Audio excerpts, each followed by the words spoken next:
if you have a relationship with the kids and they misbehave for you, they will feel bad.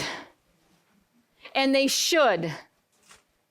They should feel bad. When you misbehave for someone that you have a relationship with that you like, you feel bad and you should. When you misbehave for someone you don't have a relationship with, you don't care.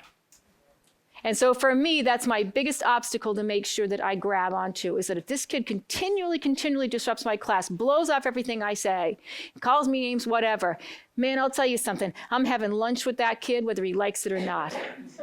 The two of us are going to sit there together and he's not going to talk to me. We're going to eat our lunch and I'm going to say, thanks for joining me. You were great company. All right?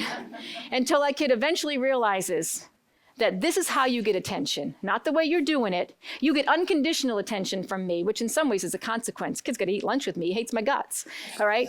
But eventually, kids tend to come around and they realize that, you're genuine. You can't fake it, right?